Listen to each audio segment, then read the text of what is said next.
What's going on, Clever Investors? It's your boy Cody Sperber, the Clever Investor here. Today I got a very special live training set up for you guys to teach you about building your power team so that way your real estate investing business runs smoothly, and obviously the ultimate goal is for you to make a lot of money. We're walking through Clever Investor. There's the marketing department down there. We got support going on. We got all of our meeting rooms.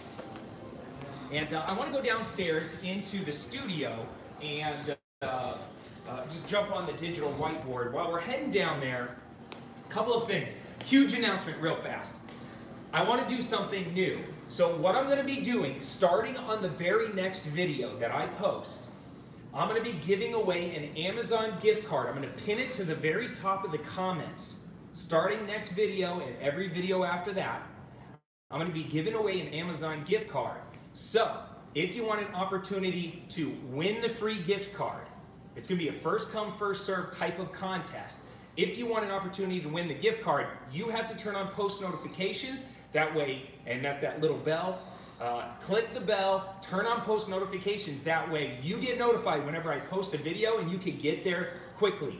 You don't know. I might do a $500 Amazon gift card, I might do a $30 Amazon gift card. You won't know until you get there and grab the gift card code and then jump on over to Amazon and buy whatever your heart desires, all right? So if you want a chance to win that, it's something brand new that I'm doing, and I'm really excited to start giving away some cash and prizes. That way I can incentivize you guys for showing up on my live videos. All right, next thing. I'm also going to be giving away cash and prizes for people who leave comments. My ultimate goal is to get the Clever crew organized and consistent with all of my posts. So to incentivize you guys to get to my post quickly and engage with it and leave a comment, all right, where all my hashtag Clever crew guys at and gals, I want to incentivize you to get to my post first and engage with me. So I'm going to be picking people at random, giving away Clever swag, giving away cool prizes, bunch of cash, so that way you guys can just play along and hopefully you win some cool stuff. So with that being said, walk with me. So here's the thing about building your power team. When I first got into the real estate business, I didn't know anybody.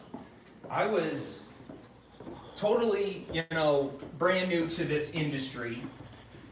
I didn't even know a real estate agent. I mean, a lot of people nowadays at least know a real estate agent, but I was so young.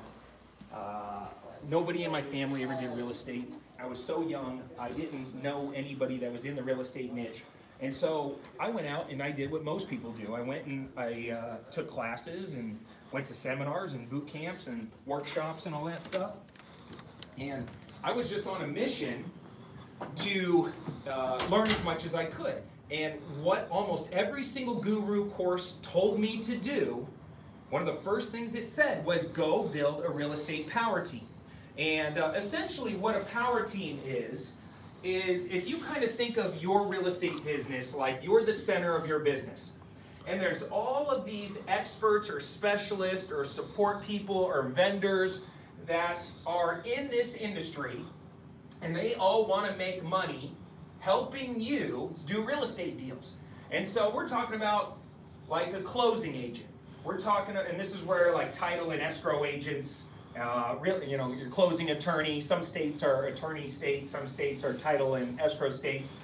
Your closing agent, your real estate agent, hard money lenders, general contractors, attorneys, inspectors, appraisers, property managers, accountants, bookkeepers, insurance agents. All of these people are designed to help you do more real estate transactions, and we call these people your power team.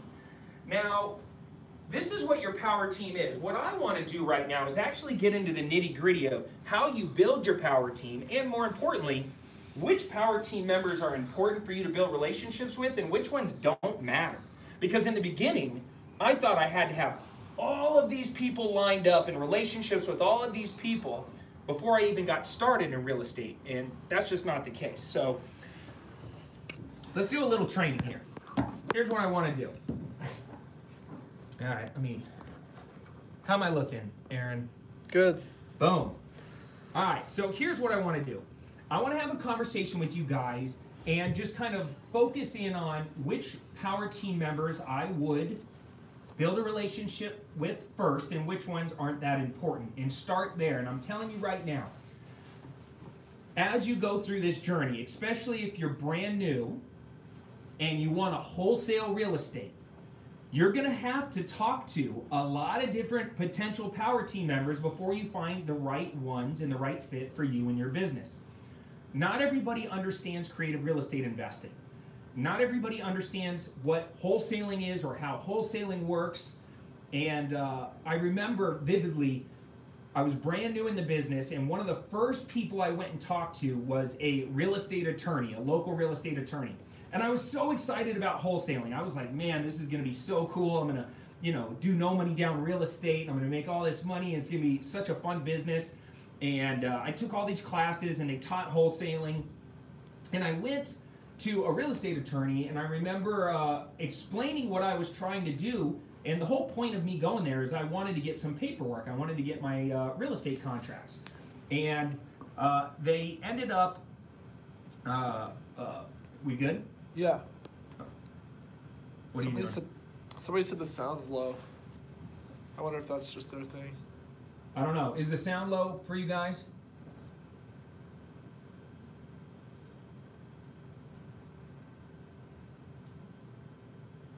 No, it's fine. It's fine? You're good. Okay, cool. I was really excited to get into the business, and I went to this real estate attorney, and I said, I took these classes, and there's this thing called wholesaling, and I need some good paperwork because wholesaling is all about creative paperwork tricks, and this is what I want to do. And they instantly told me, that doesn't seem legal. I don't think wholesaling's legal. I think you've been led astray. I think it's a scam. You can't do that. And you can't do real estate, no money down real estate. It doesn't work like that. You have to have a real estate license if you want to do that. And I basically walked away from that meeting just totally, all of my hopes, all of my dreams, just instantly crushed. And I remember walking out of that meeting feeling so much despair because I was so confused. Like, what is this guy talking about? Like, how is it possible this is illegal? I saw all these people having success and wholesaling and doing real estate like this, and he's telling me that that's a scam or that's BS. And what I didn't understand at the time, I looked at that person like an expert. It's called the white coat theory. I looked at that person like, man, they have a fancy title behind their name. They took all this schooling. They probably know more than I know. They're an expert, and they're an authoritative figure, and therefore I was wrong and they were right. And I remember walking out of there feeling so much confusion. Went and told some friends of mine that were doing wholesale real estate type deals, and they're like, dude, that guy doesn't know what he's talking about. Go to this guy over here. And I went to another real estate attorney, this one that actually understood creative real estate, and sure enough, he was like, oh yeah, people do that all the time. Here's the right paperwork, here's what you do, here's how you fill it out, and he actually showed me from a legal perspective what I need to do with my contracts in order to wholesale real estate. So, long story short, there's going to be a lot of these power team members that you're going to have to talk to that may or may not understand creative real estate. And so as I go through this list and I talk about where to find them and which ones are important, just always keep that in your back of your mind, because in your local area, the best way that you can build your power team or connect with any of these potential power team members is through another investor referral. If other investors are already using them or doing this, chances are they probably have their power team already built, and they're going to be able to refer you to the right people. So, with that said, let's dive on in. All right, first and foremost, by far, the most important power team member out of every single power team member is your investor-friendly closing agent. If you think about, your world looking like that, the first person that you need to build a relationship with, and by far the most important, is the closing agent. Now, some states are note and deed of trust states, and some states are mortgage states. What that means, and you need to know what your state is. Does your state close real estate transactions through a real estate attorney or a law firm? Or do they allow you to close through a title or escrow company? Here in Arizona, we're a note in deed of trust state. It's just the way our titles are transferred and the way our state is set up to process real estate transactions. Maybe a state like New York is a attorney state. So that's first and foremost, you need to know what your state is. Secondly, you need to find an investor-friendly closing agent. There's a big difference between a closing agent and an investor-friendly closing agent. An investor-friendly closing agent should allow and understand assignment of contracts and double closes. Those are the two closing methods or ways that real estate wholesalers make money. And basically, if you need to know more about double closes or simultaneous closes, watch some of my other videos where I actually model out how that works or assignments work. But when you're wholesaling, you're either assigning the contract onto your end buyer or you're double closing the property onto the end buyer. And your closing agent handles that transaction. And if they don't allow assignments or double closes, right away you need to go keep talking to more closing agents until you find somebody who's a little bit more investor friendly. Also, a good closing agent should offer you what's called an investor discount off of title and escrow fees. One of the first things I suggest that you do when you go and you meet with a closing agent, besides quiz them and find out if they're investor friendly, is I would ask them to model out a mocked up cash transaction so that way you can see the settlement statement. And what I did is I went up and I said, hey, can you just model out, like, let's say I sold a piece of real estate for $100,000 to a cash buyer, right? It was a cash transaction. There's no loans, there's no nothing. It's just a cash transaction for $100,000 using all of my investor discounts that you're going to give me. Model out line by line what that settlement statement is going to look like. And my investor-friendly closing agent was happy to do that for me. She modeled it all out. She gave me the settlement statement. I was able to take that home and look at it, and I started noticing, like, oh, okay, on a typical transaction for $100,000 in cash, there's going to be about $3,400 in closing costs, right? If I close with this particular title agent. And it helped me see the line items on there. There's title and escrow fees. There might be doc recording fees. There might be, you know, transfer fees. Whatever the fees are, they'll all be lined out, all right? And that helps you get some perspective of what fees are going to go into your closing. That way you can start to estimate what closing costs are. Your closing agent should give you their personal cell phone number. Especially if you start closing a lot of transactions, I like to have like the bat line right into my closing agent, because I'm telling you right now, especially when you're wholesaling or pushing a deal to the closing table, there's a lot of emotion. Sometimes it goes right to the last minute. You're trying to push all these people to do what they say they're going to do and get the thing closed by a certain date at a certain time. And having that direct line, not having to go and wait through the automated voice system and then get a hold of the secretary and then get a hold of the actual closing agent. Now, screw that. You're a professional, they're a professional, they should give you their direct phone number. Also, I like to make sure that they understand creative real estate enough. For instance, they should know what a wraparound mortgage is. They need to know what a subject-to transaction is. They need to know what how to create a note for you. I know for me, as I started doing a lot of real estate transactions, let's say I meet with a seller and the seller is going to carry back some of the mortgage or carry back some of the paper. I would model out the terms with me and the seller, and then I'd take that document to my closing agent and I'd say, hey, create a note in deed of trust for me so we can get this thing closed out. And they would actually create all of the paperwork for me. And so they need to know how that stuff works. Also, if you think about your closing agent is by far the most important power team member that you have, because they're at the center of the entire investing wheel. And the way I think of them, they're like the hub. And all roads kind of lead to them. And because of that, they should have a lot of local relationships. And one time, it was my first year in real estate, and I didn't have any private money lenders. I didn't know anybody that was lending private capital or a good lender. And so what do? I call my investor-friendly closing agent and I said, hey, Noemi, do you know any lenders, private money lenders? I really want to take a deal down. I just don't have any relationships with private money lenders. And she was like, oh yeah, I know a bunch of private money lenders. Right? And then it was like, oh my God, she's the center of the wheel. Of course she knows private money lenders.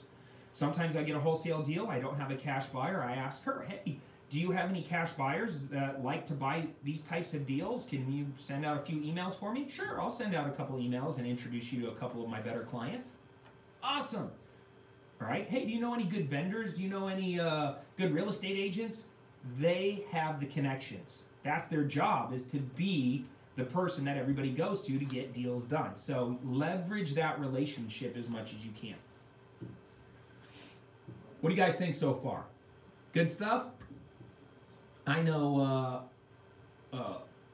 once I got a good investor-friendly closing agent, like I said, getting a referral to this person is probably the best course of action. Second way to find a good investor-friendly closing agent is to go to your local real estate investor association, ask them if they have any referrals that they can give you, or ask the investor association if they have a newsletter. Some of the larger investors meetup groups have newsletters. And a lot of times in the back of the newsletters, vendors advertise their services. So I like to look in the back of those RIA newsletters, and what will end up happening is you can find some good vendors and connections from there. Worst case scenario, Google it. Just make sure when you sit down and you talk with them that you ask good questions. You know, do you know how to do assignments? Do you know how to do double closes? What's your typical closing cost for a $100,000 transaction? Can you give me an investor discount on my closing cost, on title and escrow fees? Is there any marketing or any ways you can help me generate leads? Title companies, closing agents, they have access to a ton of data. I'm telling you right now, I can go to my closing agent and get a list of every pre-foreclosure going on in Maricopa County for free. I could probably get lists of vacant and abandoned properties for free. I could probably get lists of real estate agents for free. I mean, there's so much data that they will give you. And also, I just cut a deal with my local closing agent because we're doing so many transactions. I went to them and I said, hey, I want to farm a certain area of town. We're doing a lot of rehabs in this particular area of town. I want to farm this area of town. I want you to pay for my door hangers. And they said, we'd love to do your door hangers. How many do you want? We said, we want 2,500 door hangers. They said, sure, no problem, as long as you're okay with us putting our title company on the our logo and our contact information to our title company on the door hanger, along with all of your marketing material. What we'll do for you is we'll print your door hangers. We'll get you a graphic designer. We'll help you mock them up. We'll print them for you. And if you need a door hanging service, we even have a connection and a relationship with somebody that will go and put them out for you. So I was like, boom, that's what's up. So number one power team member, your closing agent. Number two power team member is an investor-friendly real estate agent. Now, a good real estate agent needs to know about the local market. They need to have their finger on the pulse of exactly what's going on. They should be studying the MLS on a daily basis. A good real estate agent knows price per square foot of certain areas of town, which area of town is hot for investor activity, which area of town is kind of up and coming, which areas of town you want to stay away from. They should be able to give you access to data, things that you need to know, like average days on market in particular areas, medium home sales price in certain areas, like I said, the price per square foot in certain areas. Hopefully, a good real estate agent will invest themselves, so that way they speak your language, right? They understand wholesaling, they understand rehabbing, they've been in the investor world enough to where they kind of get what you're trying to accomplish. I like for my real estate agents to have a NAID number. All right, you might have never heard of that. An NAID number is the number that they assign real estate agents that have access to bidding on HUD properties, right? So if you ever want to go and you want to bid on a HUD property through the HUD foreclosure auctions, they need to have that NAID number. I like to kind of have a pre-conversation with my real estate agents, and I just let them know. I say, listen, if you bring me a deal, right, I'm going to pay you whatever the commissions are. So with me, I'm never going to try to ask you for a discounted commission. The only time that I would like to earn a discounted commission from you is if I use you to buy the properties, and so you bring me a good deal, I'll pay you full commissions for that. And then once I renovate the properties and I go to resell them, I'll give you the listing back if you want the listing, if you give me a little discount on the back end. And a lot of times if you have that conversation up front, they're like, sure, no problem, I'll do it for 1% off or 1.5% off. Let's see, what else? And that's really it. The main question I get asked from new real estate investors is, do I need to get my investor-friendly real estate agent to give me their MLS login information so that way I can get access to the MLS? And here's my general response to that. If you want access to the MLS, go get your real estate license. I have another video here on my YouTube channel breaking down all the benefits of becoming a licensed real estate agent and an investor. Go watch that video. But I would not go around begging new relationships that you just formed to give you access to their MLS. You have to understand the psychology of a real estate agent. They're there to earn commissions. They're a professional. This is their livelihood. This is their business model. If it's not your cousin or your brother or your best friend, the chances of them giving you their MLS login is pretty slim, at least in the beginning. So don't go asking for it, because you're probably just going to make them feel weird and break rapport, and it's not going to work out the way you think. Now, can you go to them and say, listen, I'd like to add so much value to you that I can earn my way to not being a huge pain in your ass, and eventually I'm hoping that you give me access to your MLS so I can check comps and do some research and stuff on my own without having to bug you every 5 minutes. We can earn our way there. And I'm going to earn my way there by referring lots of business your way. Not all of the houses I show up to want an all-cash offer. Sometimes they want a full retail offer, and I'm going to turn them on to you, and you could get a good listing out of this. I'm also going to be renovating houses, and after I renovate them and I go to sell them, I'll list them with you. I'm going to bring you in on my wholesale transactions. Anytime I get a good discounted property, I'll let you know about it first, and you can help me market and sell it. And if you sell it, I'll pay you a commission or a flat wholesale fee. There's a lot of ways that I'm going to build value to your business. But we'll get to that later. For now, another thing that I could potentially do with you is, what if I became your marketing assistant? Well, what do you mean? Well, some real estate agents are allowed to have an assistant, and that assistant can have limited access to the MLS where they can comp properties and do research. They just can't list a property on the MLS without the main real estate agent signing off on it. And so you might want to look into that, because that is a potential. And I know for me in the beginning, I didn't have my real estate license, I didn't have access to the MLS, and this is pre-Zillow, so it was really important to get access to the MLS back in the day. And so I did that. I became a real estate agent's assistant. Eventually I got sick and tired of even doing that, and I just went and got my real estate license. Eventually I grew my team, and I had a bunch of real estate agents working for me, so I just let my license expire because I didn't want to do the continuing ed and pay for the licensing fees and all that. But it's really important that you befriend real estate agents, and my recommendation is set a goal for yourself to build a relationship with 50 local real estate agents. That's your big, hairy goal. And what I would do is whatever it takes to build relationships with 50 agents and get 50 local agents bringing you deals on a daily basis. You do that, and I promise you, you're going to have a tremendous amount of deal flow, because what do they do all day? They're just out there hunting deals. That's their job. They're finding deals about to come on the MLS. Those are called pre-listings. They have relationships with the top brokers in their brokerage. And there might be pocket listings being shopped around. Those are deals that the brokerage has the right to sell, but they're not actually listing on the MLS. And they just have their finger on the pulse of what's going on in the local market. So you get 50 bird dogs, 50 badass real estate agents bringing you deals. You're going to get a lot of deal flow from that. All right. Moving on. What do you guys think so far? Should I keep going? I'm just kind of spitballing, right? This is off the top of the old noggin. Aaron, are you awake?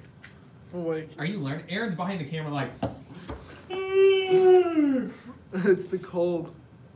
You're blaming the cold? He's blaming the cold. Yeah, it has nothing to do with this boring ass information that was there, right?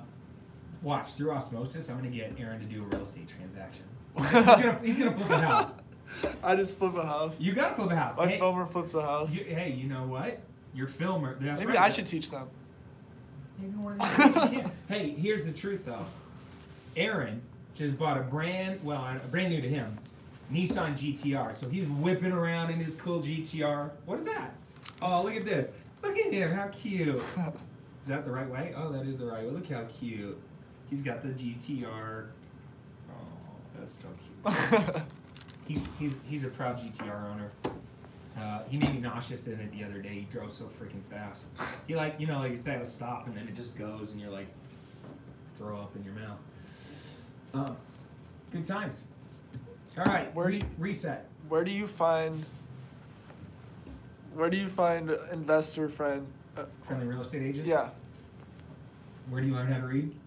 There's a bar. There's a bar. I know. Investor-friendly real estate agents. Through investor referrals, through going to networking events, like go to your local meetups, your local re-events, network your brains out. I've even gone as far as, you can go to your investor-friendly closing agent, ask them who they want to connect you with. And I've even gone as far as literally just scrolling through Zillow nowadays or the MLS and just calling agents that I see have listings from other rehabbers, like, fully rehab properties, and they're listing them. I'm just pinging them, going through the MLS, looking at all the active or pending listings that are fully remodeled, and I'm like, oh, that person's working with an investor. That person's working with an investor, and I'm just calling them, right? All right. So let's move on. And by the way, guys, if you're just joining us right now and you're watching this live stream, this is off the cuff. This is live. I don't know anybody else that comes and brings heat like this. So make sure you like this video. If you're getting value from it, like the video. Leave me a comment down below as to what you're learning so far. Remember that I'm holding a new contest right now. It's starting on the very next video. I'm going to be posting an Amazon gift card. Whenever I post a new video, I'm going to post that Amazon gift card. It's first come, first served. It might be $500. It might be $30 gift card. You won't know until you get there first. So turn on post notifications and make sure you show up quickly. I'm also having a comment contest where I'm looking for the hashtag Clever Crew to get together and really show up. And so when you leave a comment down below, use the hashtag Clever Crew. Let me know what you're learning in these videos. I'm picking comments at random, right? I'm going to be giving away cash and prizes. So those two contests are going on. Let's keep it moving. So the next important power team member, in my opinion, the third one. So far we have our closing agent, we have a real estate agent. Probably the third one that you want to build a relationship with is a local hard money lender. All right, and I kind of went back and forth between a hard money lender or a general contractor. Hard money lender kind of wins out for me, especially if you're wholesaling, because a lot of your cash buyers want a relationship with a lender so they could buy your properties. And hard money is essentially money where you don't have to put up your personal credit in order to get a loan. It's an asset-backed loan. It's a higher interest rate. And there are lenders called hard money lenders that will lend money on your discounted real estate transactions to other investors without having to run their credit and a lot of times do a personal guarantee and that kind of stuff. So hard money lenders are super, super important. Now, like I said, they should lend based off the asset, not your personal history or your the amount of properties you've done in the past. It should just be based on the asset itself. They must have available funds, and so whenever I'm going and networking with hard money lenders, one of the questions I always ask is how much money do you have out on the streets, and how much money do you have currently available to lend out. They should not charge you crazy processing fees. I've seen it where they might charge $500, doc fee or something like that. I have a hard money lender now that doesn't charge any fees. And so you should try to find a local hard money lender that doesn't charge any fees up front. Typical interest rates, and it's a simple interest only loan, typical interest rates are anywhere from 10 to 14% nowadays. I've seen it as high as 18% back in the day, but right now it's like 10 to 12% is a pretty competitive hard money loan. And they should be able to fund within 48 hours, right? And so if I buy a property down at the foreclosure auction, they should be able to fund that deal. If I buy a property from a wholesaler, they should be able to fund that deal quickly. And kind of the concept that I developed is I have a set of questions that I go and I ask every single hard money lender that I build a relationship with. And like I said, you can get an investor-friendly referral to a hard money lender. You can go hang out down at the local foreclosure auction and probably find a hard money lender down there. You can talk to your investor-friendly closing agent and get a hard money lender. Look at the back of the RIA newsletter. A lot of time they're advertising at the meetup groups, or at, the RIA will connect you with a hard money lender. But I ask them a series of questions. First question is, what are your typical terms? What are your typical terms? I need to know what the terms of the hard money loan are. Next question is, do you charge points in order to do a loan with you? Upfront points or fees? Do you charge to extend the loans? A normal hard money loan is a 6-month to 1-year hard money loan. I like to have it a 1-year loan, but a lot of hard money lenders like to do a 6-month loan. And so I asked them, is there a fee? Let's say 6 months comes up.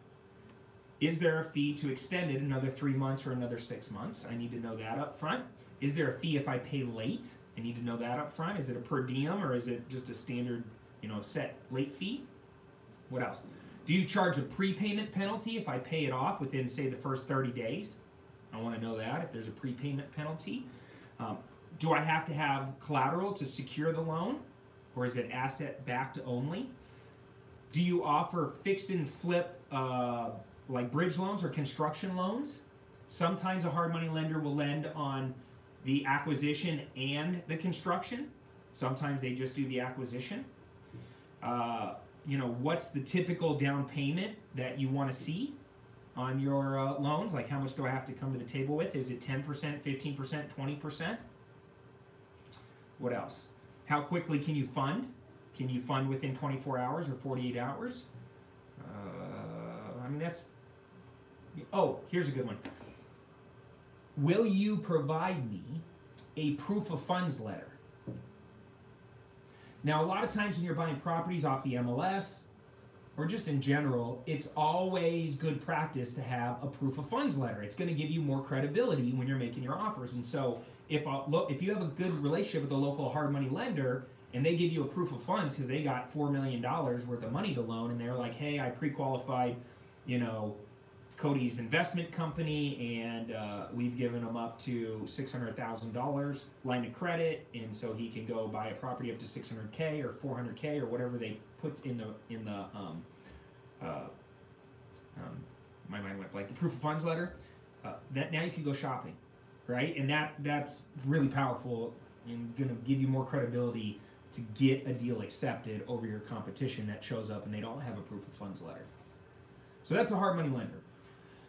Next one is a general contractor. So general contractors, to me, are really, really important, especially if you're going to be rehabbing properties. You, as a wholesaler, you can kind of use some general rules of thumb when estimating repairs. You don't have to be deadly accurate. You don't have to, know what cabinets cost and flooring cost and installation cost and all of that stuff.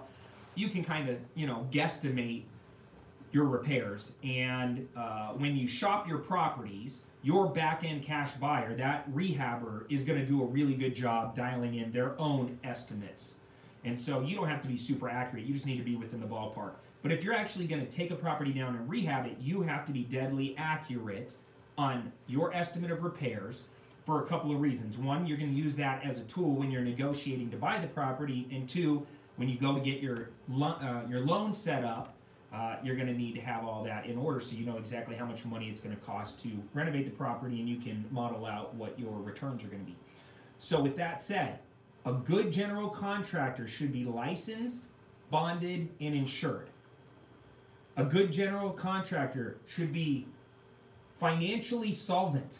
Let me say that another way. They should not be financially insolvent. You never want to hire somebody who's a broke general contractor, right? Like if they just had their house foreclosed on them and they're moving into an apartment and they're a complete disaster, unless you're just feeling nice and you want to give them a shot, you do not want to hire somebody that is a hot mess financially. You want to pre-negotiate your draws and your payment schedule to your general contractor. I like to keep it simple. When you're brand new, you want to maybe do a third, a third, and a third. Right? A third up front, a third in the middle of the project at certain milestones, and a third at the end when the project's completed. You want to make sure that your general contractor knows how to pull permits and that they have a good, clean track record. So make sure they don't have any lawsuits up against them. You check with the registrar of contractors, make sure they're in good standing, and like I said, verify their insurance. I like to get general contractor referrals from other rehabbers or people doing, renovations. That way, I could go drive the projects that they're currently doing. I can see the quality of their work. For me, a good GC, there's always a balance between cost, speed, and quality, right? It's like this give and take balance. You don't want to just hire the cheapest GC. I see this happen all the time. People screw this up. I like to pay my GCs really freaking well. I look at a GC like the heart surgeon of my real estate business. Good GCs are worth every single penny that you pay them. I don't nickel and dime them. If I had a heart attack right now, I wouldn't be negotiating a discount with my heart surgeon, right? I would be paying the heart surgeon whatever it took to save my life. And I think of my investments the same way. I want the best quality general contractor there to be able to help me make the most money. And so there's certain questions that I like to ask a GC. Here they are. First and foremost, do you have a standard crew that works with you? That gives me a lot of insight if the general contractor, if they have subs and vendors and people that they work, handyman that they work with on a consistent basis, it shows me that, one, they have a system, they have a team, they have culture, he must pay them on time or she pays them on time, and they respect each other because the crew goes from project to project to project, so that's a good insight to know. Are you licensed, bonded, and insured? I want to know that. Have you ever been sued by any previous clients? Super important for me to know that. What else? Do you give hard bids? Right? Do you give hard bids? Like, can you lock in, hey, I can do this rehab for this price? And how fast can you do a bid? If I send you out to a project, can you get me a bid turnaround within 24 hours? Are you okay with a time-based performance payment structure? Right? Time-based performance payment structure. I want to make sure that they're not going to be coming to me every 5 minutes, hey, I need more money, I need more money. Doesn't work like that with me. Will you go out, maybe I buy a foreclosure, I buy a new property, it's vacant. I want to know if they'll go out and secure the property for me for a flat fee. That means board up the windows, maybe order a fence to get put around. Basically get the property ready and secured. That's pretty much it. The thing with the general contractor, and here's what you want to avoid, you don't want to ask a good quality GC to go give you repair bids on every one of your wholesale deals because they're going to feel like you're using and abusing them and that you're wasting their time. What you want to do is have them teach you how to do a general repair bid. Right? Like our students, we use a software called the Deal Automator, and inside the Deal Automator is a repair estimator. And it's got all the, this type of flooring costs this amount per square foot and this amount to install.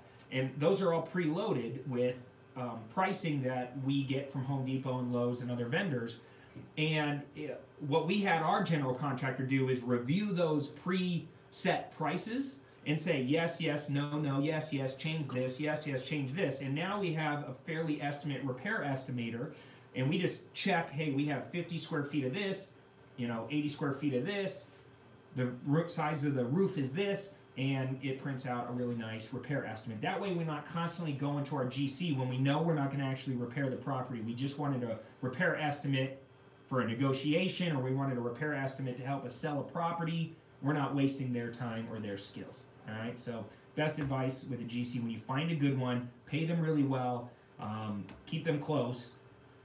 Right? You don't want to give them to all of your competitors. That's why it's hard to get an investor referral for a good GC, because a lot of times they hold those ones really close, because if they get too busy, then they're not going to have time for you.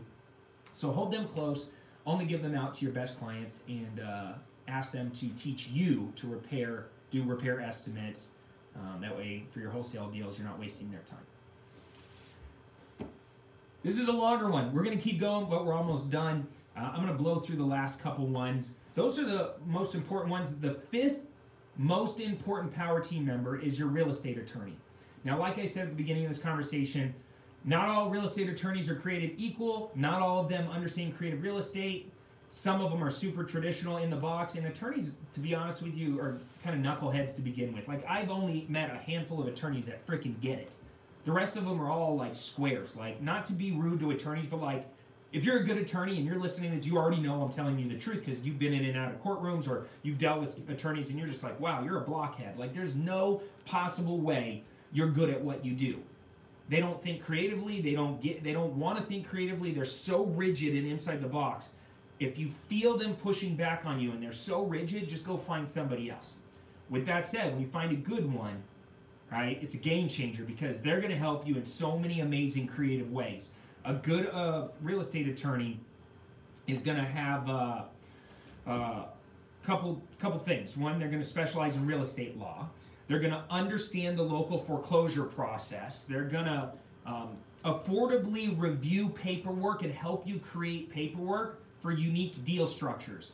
I can't tell you how many times I show up to a motivated seller's house and they have a specific way they want to do a real estate transaction, or they're willing to carry the note back, right? And so they're going to sell or finance me on the deal, or they're going to allow me to take over paying their mortgage payments and allow me to do a subject to transaction, or they're going to do a wraparound mortgage with me, or some creative investing strategy that allows me to get the deal done, where most of my other competitors don't understand that stuff, so they don't do it. They don't know how to get that done. But me and my real estate attorney understand the creative side of real estate. We can go in there and, through creative paperwork, structure the deals. So I love having a good attorney, especially if you're doing a lot of deal flow. I promise you, at some point, a deal will start to go sideways, and having a badass attorney in your corner is going to be clutch. So those are the 5 most important ones. Everybody else that I'm about to talk about, and I'm going to go quickly through them, they're not as important, except for the last one. All right? The last one that I'm going to share with you is probably by far, I think, in my opinion, the most important. But the rest of them are a good mortgage lender, right? Like a traditional mortgage lender. If you're doing a lot of real estate transactions, it's probably good to know a good mortgage lender. A home inspector. I use home inspectors all the time, especially if I'm negotiating with a motivated seller. I'll send out a home inspector to do a quick home inspection, and when I get that home inspection, I use that as a tool in my negotiations in order to lower the price and get a better deal on the property. An appraiser. On my rehabs, before I list it for sale, I go and I get an appraisal. It's like kind of a cheap appraisal or a quick appraisal. I don't do a full appraisal, but I do a quick appraisal. And what that does is it confirms square footage, and it confirms I tell them when they're going in, hey, I think I'm going to list it at $320,000. Do you think it'll appraise for this? And they'll go and make sure that it'll appraise for that. And there's a tab in the MLS when I go to list my properties, my rehabs, and it'll allow you to upload that appraisal in the MLS. So that way any agents looking at your deal can see, oh, there's a documents tab. Oh, wow, they just had a recent appraisal, and it appraises for what they're listing it for. That gives me peace of mind to go to my clients and show them this property. What else? A property manager. Property managers are clutch if you're obviously owning rentals. I like to leverage property managers because I'll once a month I'll call all the property managers in town and I'll just say, hey, you have any clients that are looking to add more properties to their portfolio? I find off-market distressed properties that nobody else knows about, and I'll serve them up to you, and you can look like a badass serving them up to them. I also go to property managers and I flip the script and I say, hey, any of your clients want to sell their rentals that they're sick of? Maybe a tenant moved out, destroyed the place. I would be a great cash buyer to come in, and you can look like a hero, bring the cash buyer to the table right away, and I will turn around and flip it to one of my other investors, and I'll push them towards using you as a property manager. So you'll double dip and make money on all different angles. Accountant slash bookkeeper. Obviously, if you're doing building a rental portfolio, that's a certain type of bookkeeper or a certain type of accountant that you need on your power team. And if you're doing transactional real estate, it's a little bit different of a mindset. Here's what I'll say about accountants and bookkeepers. I like to find accountants and bookkeepers that know real estate. So one of the first questions I ask them is, do you invest in real estate? If they say yes, that's a really good indication. And same with the property managers. Do you invest in real estate? Like if I'm looking for a good property manager, I have a couple important things. What are all your fees? No hidden fees. Show me everything up front. And do you yourself invest in real estate? Accountants and bookkeepers, same thing. Show me all your fees, so I know everything that's going on, and do you yourself invest in real estate? If they say yes, then I'm like, yes, all right, cool. Here's what I'm doing. I'm doing transactional real estate, and I use Dropbox. And the way I set up my Dropbox files is every single deal that I do gets a Dropbox folder. In that Dropbox folder, I have a bunch of subfolders. One subfolder, so the main folder is the address of the property, and then the next folder down is acquisition pictures. The next folder is disposition or sales pictures. Then I have another folder that is paperwork, right? So like my contracts and all of my paperwork for the transaction. And the next folder is receipts and vendor information. And all of those subfolders have all of my stuff in it. And at the end of every transaction, I give my bookkeeper access to my Dropbox account, and they can see every transaction that I do in all of my folders. So everything is in the cloud digitally. And if she has any questions, she's like, okay, I know where to go to get that information. Between that and my bank account and my credit cards, she pretty much has all the information she needs for making sure that all of my active transactions get accounted for properly. Insurance agent, the last thing I could say about an insurance agent is, you want them to be able to insure vacant properties. That's super important if you're a real estate investor. Not all insurance agents or agencies insure vacant properties. I use Farmers. They happen to insure vacant properties, and so I've used Farmers forever now. If I buy a property down at the foreclosure auction, or if I buy a vacant or abandoned property, they'll insure it. It's not very expensive, and trust me, you want to have good insurance. Whenever you're buying a property and doing a renovation, you have to have good insurance, or if you bought a property and you're waiting to wholesale it, you want to have vacancy insurance on it, so that way you don't, house doesn't burn down or flood and you get screwed. So, that leaves us the last one. By far the most important one. Can you guess what it is? What do you think the last power team member is that I have not talked about? They're not up on this board. We blew through all of those people in this one live training. What's missing?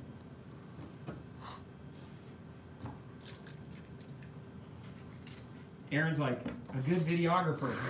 Huh? Yeah.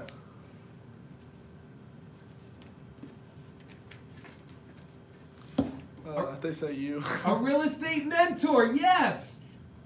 Good job. Good job. Yeah, you do not want to win this business. It makes no sense. Success leaves clues. There are people that have blazed the path before you and went off and dominated in real estate, absolutely crushed it, made tons of money, and can show you step by step what to do. If I wanted to become a professional chef, I'm not just going to sit in my kitchen with a bunch of random ingredients, no cookbook, no recipes, and just wing it. That makes no sense, right? I'm going to go find the best chef in town. I'm going to figure out what the best ingredients are. I'm going to find the best recipe books, and I'm going to work my butt off trying to mirror and model exactly what I know is working. After I do that, after I trust the process, after they help navigate through all the stuff, I'm talking about the shit you can't learn in books. I'm talking about like really, learning things that only somebody that sat at a kitchen table and did the negotiations and did this 1,000 times, 2,000 times can teach you. Somebody that built a huge net worth inside their self-directed Roth can teach you. somebody that's done hundreds of, wraparound mortgages and subject to transactions and seller carrybacks can teach you. Thousands of wholesale transactions, hundreds and hundreds of rehabs can teach you. What I'm saying is the best of the best. When you find that person, right?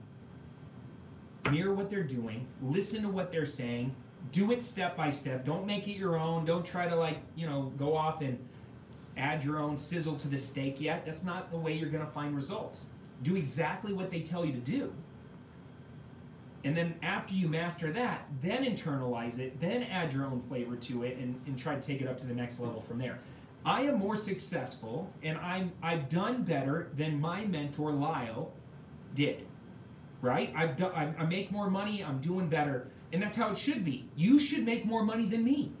You should take it to the next level. You should take the best of what I can give you and make it even better. And then hopefully someday turn around and teach the next person that's coming up. So, find a good mentor. Biggest question I always get when it comes to finding a mentor is, do I need to find a local mentor, or do I need to can I work with somebody like you, Cody, who might not be in my area? And I would say, first and foremost, find somebody that you look up to, that you resonate with, that you feel like, and I don't mean like actually doing this, but you feel like you would trade places with them. Like, I know a lot of people that make a lot of money that are assholes, that are unhappy, that are losers, that are horrible with their family, that don't have deep relationships, no meaningful love and happiness and joy in their lives, but they make a lot of money. I don't want to trade places with that person. I might want to learn how they made money, but I don't want to trade places with them. But there are real mentors out there that were literally, they have it together. They've cracked the code in life. They have a phenomenal family. They're happy. They've cracked the code financially. They have complete control. And that you're like, I trade places with them. That's the kind of person that you want to cozy up next to. Whether they're local or not local doesn't matter. Now, for me, I've built a network, and I have students in all 50 states. I have tons of successful students in all 50 states. And now, 8.5 years later, I've built this massive investing and educational and mentoring machine. So I'm a little bit different just because I believe that I'm the best in the world. Nobody can come close. Our education's the best. Our team is the best. Our quality of our love and our support is the best. I feel bad for my competition. They can't even compete. Whether you decide to go right into mentoring right out of the gates or not, that's the decision you got to make. Start with some training classes. Start with these videos on YouTube. Start by reading my book. Then go and take one of my free online training classes. And then if you like what you hear, get the training system. Start there. Talk with our team. Get to know us better. And over time, we can build a relationship, see if we're a good fit for each other. And if you like what you see, then we can talk about mentoring. But I'll tell you what, winging it's not a strategy. Trying to do this on your own is stupid. Learning through trial and error is stupid. Why not cut a check and cut the line? Get there faster. That's the path that you should be taking. You should not